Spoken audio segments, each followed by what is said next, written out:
Hello बच्चों, कैसे हो सब। Welcome back to my channel SP academy. आज हम अपना नेक्स्ट टॉपिक एक अलग जगह पे करेंगे।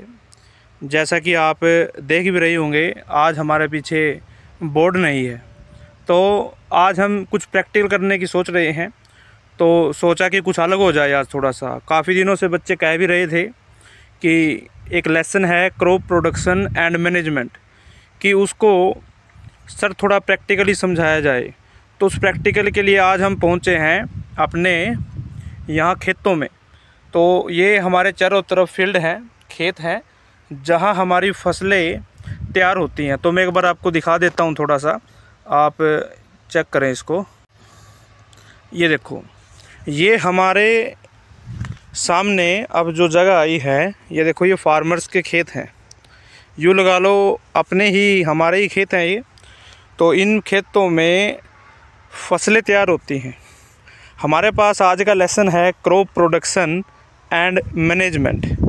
अच्छा, ये लेसन है 8th क्लास के लिए, लेकिन इस लेसन की शुरुआत अगर हम देखा जाए तो एग्रीकल्चर हमारे पास स्टूडेंट्स होते हैं, तो उनके लिए भी लेसन कॉमन है।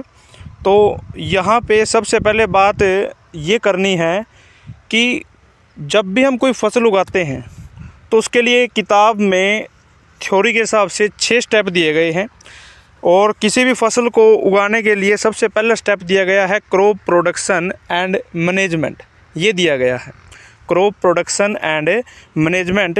लेसन में सबसे जो पहला स्टेप है उसको बोलते हैं प्रिपरेशन ऑफ सोइल। तो हमने कई बार बात भी की है कि हमें किस प्रकार की मिट्टी की ज़रूरत होती है किसी भी सीड को जर्मिनेट करने के लिए। तो आइए हम सबसे पहले आपको दिखाते हैं, थोड़ा ये पॉइंट ऑफ व्यू दिखाते हैं। एक तरफ हमारा ये खेत है और एक तरफ हमारा ये खेत है। अगर हम दोनों खेतों की बात करें तो देखो, इस खेत में आपको लग रहा होगा कि फसल उगाई गई है, लेकिन ऐसा नहीं है। ये फसल नहीं है, ये दरअसल एक पौधा उगा हुआ है। और ये पौधा हमारा किसका है? जो अभी हमने फसलों की कटाई की थी, चावल की, धान की, ये उसका है। क्योंकि जब हम हार्वेस्टिंग करते हैं, हार्वेस्टिंग के दौरान कुछ सीड ज़मीन में नीचे गिर जाते हैं, और जब नेक्स्ट फसल के लिए पानी दिया जाता है खेतों में, उसको मिट्टी को तैयार करने के लिए, तो ये सीड पानी की वजह से जर्मिनेट हो जाते हैं। ठीक है, तो अब हम इसकी कोई ज़रूरत नहीं है।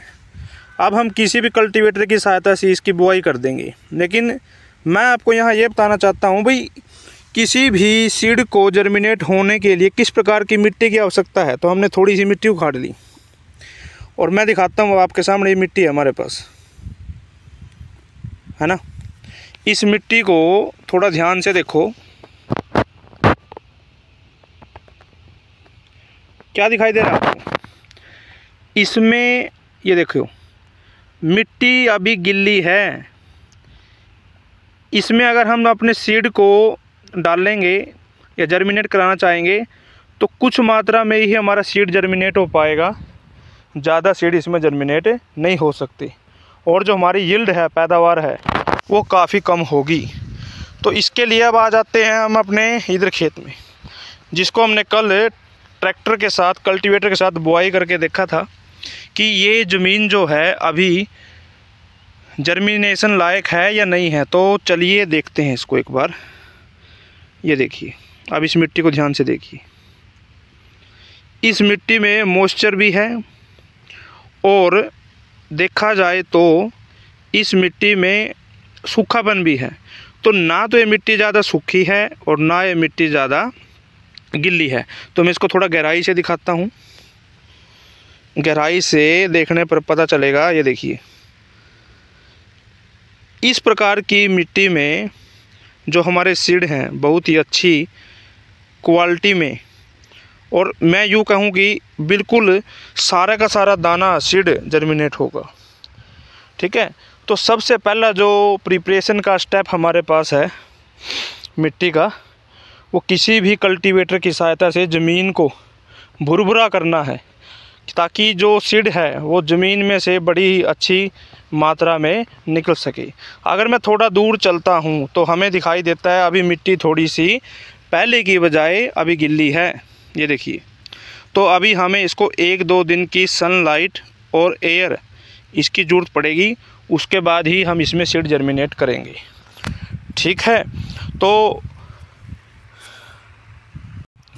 आप सभी ने देखा कि किस प्रकार की मिट्टी हमारी फसलों के लिए ज़रूरी होती है।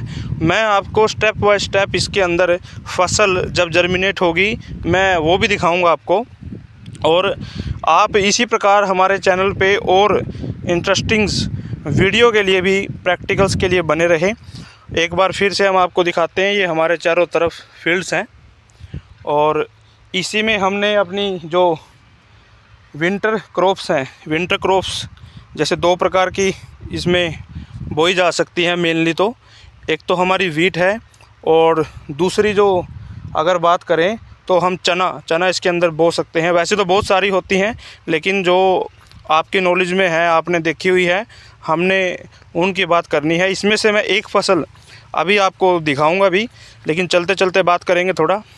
तो जैसे अब 2 खेतों को आपको दिखाया गया है, ये दोनों ही खेत जो हैं वैसे तो इनमें फसलें उगाई जाएंगी, लेकिन किस प्रकार की मिट्टी फसलों के लिए उचित होगी वो अभी 2-3 दिन के बाद ही हमें रुक के देखना पड़ेगा।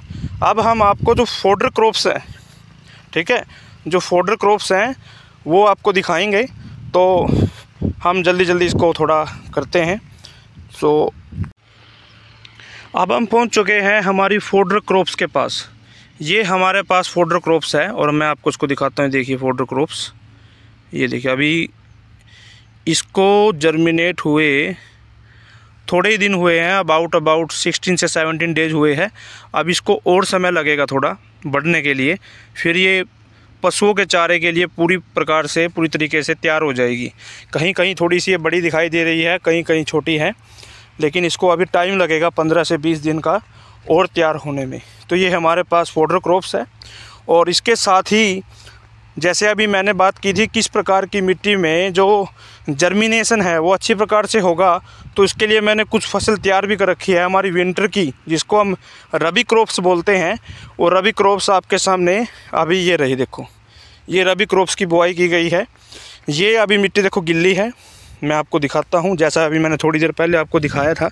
अब ये गिल्ली है, इसको टाइम लगेगा, 1 से 2 दिन के अंदर ये तैयार हो जाएगी। अगर जितनी अच्छी इसमें भुरभुरापन बनेगा, जितनी हल्की मिट्टी तैयार होगी, उतनी ही अच्छी पैदावार हमारे खेत देंगे। तो यही इस मिट्टी को देखते हुए, इससे पहले थोड़ी ये ज़मीन सूखी थी, भुरभुरापन था इसमें। देखो ये हमारी रबी क्रॉप्स जिसको हम वीट बोलते हैं, ये बाहर आ चुकी है और इसको अभी जर्मिनेट हुए कम से कम 17 से 18 दिन हो चुके हैं। तो जैसे जैसे इसमें जो फर्टिलाइज़र्स आगे जो स्टेप बनते हैं, जैसे सबसे पहला स्टेप है हमारा प्रिपरेशन ऑफ सोयल, सेकंड है उसमें स्कैटरिंग ऑफ सीड। और स्कैटरिंग ऑफ सीड के लिए मैं आपके पास एक वीडियो डाल दूंगा अलग से कि किस प्रकार से खेतों में बीज को बोया जाता है, और फिर मैं एक दिन आपको दिखाऊंगा कि किस प्रकार से इसका कल्टीवेशन होता है। ये सारी चीज़ें हम आपको दिखाएंगे। लेकिन अब इसका फर्स्ट स्टेप हमारा कंप्लीट हो चुका है, प्रिपरेशन ऑफ सोयल। सेकंड हमने इसमें सीड जर्मिनेट कर लिए, इस वाले खेत की बात कर रहे हैं, सीड जर्मिनेट हो चुके हैं। और उसके बाद अब फसल हमारी इरिगेशन के लिए भी तैयार है।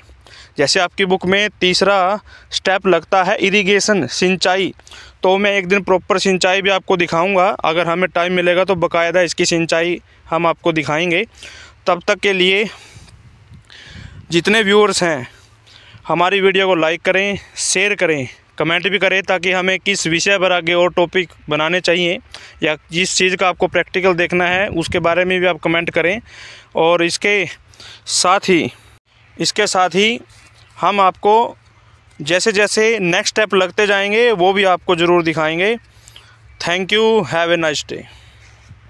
और हाँ, जाते टाइम एक बात याद रखना, चैनल को सब्सक्राइब करना ना भूलें।